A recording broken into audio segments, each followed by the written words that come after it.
Berbahagialah orang yang tidak berjalan menurut nasihat orang fasik, yang tidak berdiri di jalan orang berdosa, dan yang tidak duduk dalam kumpulan pencemooh. Bersama ayat yang kedua, tetapi yang kesukaannya ialah Taurat Tuhan, dan yang merenungkan Taurat itu siang dan malam. Ia seperti pohon yang ditanam di tepi aliran air, yang menghasilkan buahnya pada musimnya, dan yang tidak layu daunnya. Apa saja yang diperbuatnya berhasil. Bukan demikian orang fasik, mereka seperti sekam yang ditiupkan akan angin. Sebab itu orang fasik tidak akan tahan dalam penghakiman. Begitu pula orang berdosa dalam kumpulan orang benar.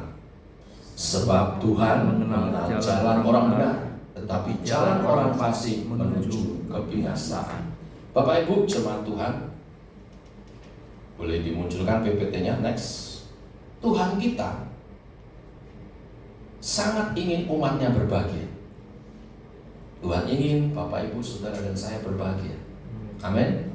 Apa buktinya? Perjanjian Lama, kitab paling panjang itu kitab Mazmur, 150 pasal. Tadi kita baca dibuka dengan kalimat berbahagialah.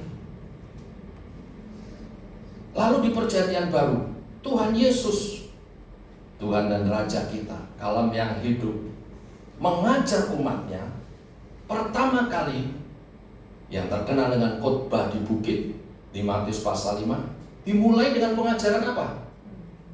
Kalimat berbahagia di pasal 5 ya. Jadi Tuhan itu rindu umatnya berbahagia. Amin. Coba tengok kanan kirinya, kelihatan orang berbahagia apa enggak nih? Haleluya. Haleluya. Saya harap kelihatan dari wajahnya terpancar kebahagiaan. Amin. Amin. Karena apa? Kata berbahagia dalam Mazmur 1 ayat 1, berbahagialah, itu pakai kata asri atau dalam bentuk lain azar, yang artinya sama juga dengan diberkati. Tetapi ada catatannya di sana. Kata ini diucapkan oleh orang yang menyaksikan kehidupan kita sebagai orang percaya umat Tuhan. Dengan kata lain begini, orang lain melihat kita umat Tuhan lalu berkata begini, bahagia. Saudara rindu gak? Punya kondisi demikian sampai orang lain lihat saudara, kehidupan saudara, keluarga saudara, lalu mereka bahagianya. Amin. Amin. Kita rindu sampai apa yang kita tampakkan dalam kehidupan kita itu jadi berkat, jadi kesaksian maksud saya. Amin. Dan akhirnya nanti orang itu akan mencari gimana caranya berbahagia. Kok kamu bisa bahagia kayak gitu? Tentu bukan sesuatu yang dibuat-buat, karena sampai orang menyaksikan. Memang sekarang ini zamannya pencitraan. Tapi ini bukan yang dimaksud pencitraan. Hidupmu pure menyaksikan kebahagiaan. Orang yang bahagia kayak gini. Ini kerinduan daripada pemazmur. Saya yakin pemazmur juga melihat kehidupan seseorang yang berbahagia sehingga sampai menulis ini. Atau kehidupannya, dia menyaksikan bagaimana perjalanan hidupnya bersama dengan Tuhan membentuk dia dan menjadi kesaksian bagi banyak orang. Nah, bagaimana berbahagia menurut pandangan Tuhan lewat Mazmur pasal 1 sampai pasal 6 ini? Yang pertama, ada 3 kriteria orang yang menampakkan kebahagiaan, yang hidupnya betul-betul bahagia menurut ukuran Tuhan. Yang pertama ini perintah pasifnya dilaksanakan. Ada perintah pasif, ada perintah aktif dari Tuhan. Ya, perintah pasifnya ini yang tidak.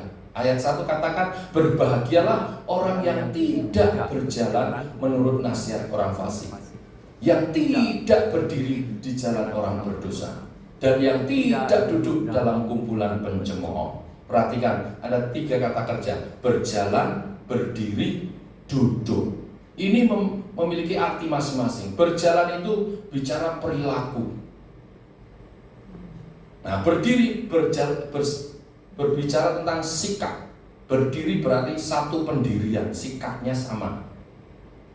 Lalu duduk, Orang yang duduk bersama biasanya pola pikirnya sama. Kalau tidak sama, tidak mau ngumpul.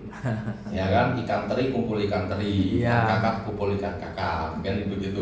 Karena sebetulnya pola pikirnya sama. Nah, ayat ini mengingatkan siapakah orang yang berbahagia? Yang tidak, yang pertama, yang tidak berperilaku seperti orang fasik. Yang kedua, yang tidak sependirian dengan orang berdosa. Yang ketiga, yang tidak satu pola pikir dengan kumpulan pencemooh. Nah, ini punya hati masing-masing Bapak Ibu. Nanti yang penekanannya ada pada orang fasik yang dibahas di ayat 4 sampai ayat 6. Puncaknya itu orang fasik, jangan sampai kita itu jadi orang fasik, berjalan dengan caranya mereka saja, tidak boleh. Karena orang fasik ini sama dengan ya penentang Tuhan. Penentang Tuhan itu begini, menolak kebenaran. Tuhan kebenaran, tolak. Makanya jangan heran kalau di akhir zaman ada gereja setan, orang mau masuk banyak lagi, ribuan lagi. Karena ini sudah masuk orang fasik, tidak mau yang benar, justru mau yang salah. Belakangan ini berkembang istilah mentalitas penerabas. Apa itu mentalitas penerabas? Mentalitas yang menolak hal yang benar, mentalitas yang menolak moralitas. Mereka lebih senang amoral, asusila. Itu yang mereka senang, itu yang mereka mau. Dan mereka capek segala sesuatu kesuksesan dengan cara apapun yang melanggar ini.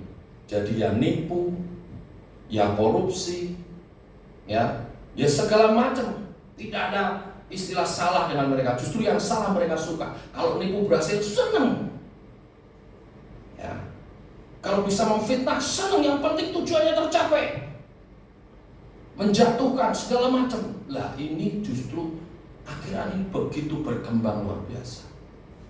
Ya. Tidak malu-malu. Maju ke pengadilan, siapa yang menang? Belum tentu yang menang di pengadilan itu yang benar. Ya, tapi ini yang berkembang, roh ini berkembang. Nah, ini yang paling bahaya, fasik, menentang Tuhan, menentang kebenaran, amoral. Lalu orang berdosa itu definisinya pelanggar firman Tuhan.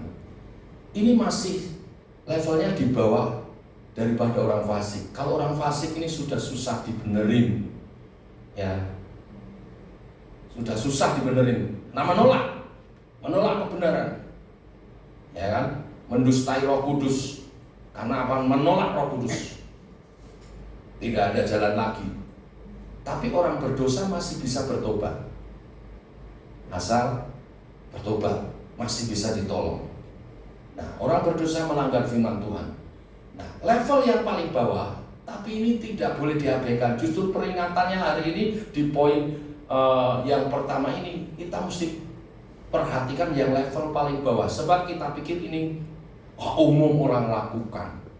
Kita pikir ini biasa. Kita pikir ini bukan dosa. Kumpulan pencemooh. Nah, kumpulan pencemooh ini diterjemahkan juga pengejek, pemfitnah, pembuat berita palsu, hoax. Tapi ada yang paling umum, gosiper. Jadi gosip itu juga termasuk kumpulan pencemooh, Bapak Ibu. Kita pikir gosip-gosip itu kan nggak dosa. Tapi hati-hati, bisa cerempet-cerempet, akhirnya bisa naik level jadi orang berdosa, bisa naik level jadi orang fasik kalau kita tidak waspada dari yang pertama, kumpulan kita. Ya, biasanya pakai password. Kamu tahu nggak? Passwordnya kamu tahu nggak? Nanti jawabannya apa sih?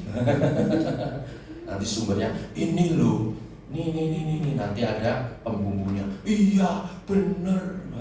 Ada pemimpinannya. Oh aku juga tahu. Wah makin asik. Hati-hati.